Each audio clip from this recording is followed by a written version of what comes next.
বেশ কয়েকদিন ধরে প্রচণ্ড দাবদাহে পুড়ছে বঙ্গের বিভিন্ন জেলা। রীতিমতো বঙ্গের তাপমাত্রার পারদ এখন ঊর্ধ্বমুখী, কোথাও কোথাও তাপমাত্রা 43 ছাড়িয়েছে। তীব্র এই গরমে অতিষ্ঠ হয়ে উঠছে জনজীবন। সকলেই এখন অধীর আগ্রহে অপেক্ষা করছেন এক পশলা বৃষ্টির। তপ্ত এই গরম থেকে বাঁচতে ইতিমধ্যেই 11টা থেকে 4টে পর্যন্ত বাড়ির বাইরে বেরোতে বারণ করা হয়েছে। কিন্তু কিভাবে এই প্রচণ্ড গরমের হাত থেকে নিজের শরীরকে সুস্থ রাখবেন, এই গরম থেকে বাঁচতে কি কি করা উচিত, এই বিষয়ে কি জানালেন ডক্টর অতনু কুণ্ডু। আসুন জেনে নেওয়া যাক ওনার কাছ থেকে। 24 আওয়ার্স আরামবাগের রিপোর্ট।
সত্যি এখন তো গরমটা ভীষণই পড়েছে।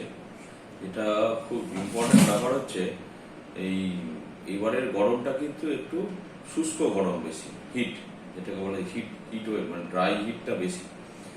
তো এখন যেটা চেষ্টা করতে হবে যে বাড়ির থেকে যতটা কম বেরোনো যায় সেটাই চেষ্টা করতে হবে, যত তাড়াতাড়ি বাইরের কাজ শেষ করে বাড়ির মধ্যে প্রবেশ করা। হ্যাঁ, রোদে যতটা সম্ভব কম থাকার চেষ্টা করতে হবে। আর যদি বেরোতেই হয় কতগুলো সাবধানতা নিয়ে বেরোতে হবে। যেমন ধরুন, জামা কাপড়ের ব্যাপারে যদি আমরা সুতির জামা কাপড় বা একটু ঢলা জামা কাপড় পরি খুব ভালো হয়। হ্যাঁ, চশমা, আমরা সানগ্লাস ইউজ করতে পারি। হাত পা ঢাকা জামা কাপড় পরা উচিত। সেকেন্ড হচ্ছে আমরা টুপি ইউজ করতে পারি বা ছাতা ইউজ করতে পারি।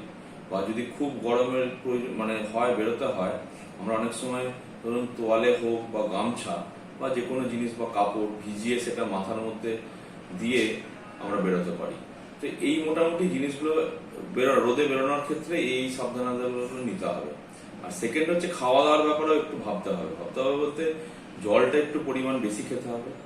হ্যাঁ, যা খাই আমরা তার থেকে হয়তো একটু বেশি খেতে হবে জল। সেকেন্ড হচ্ছে খাওয়া দাওয়ার মধ্যে খুব হালকা খাবার খেতে হবে, মশলাদার খাবার কম খেতে হবে, সহজে হজম করা যাবে এরকম খাবার খেতে হবে। এগুলি মোটামুটি একটু মেনে আমাদের চলতে হবে।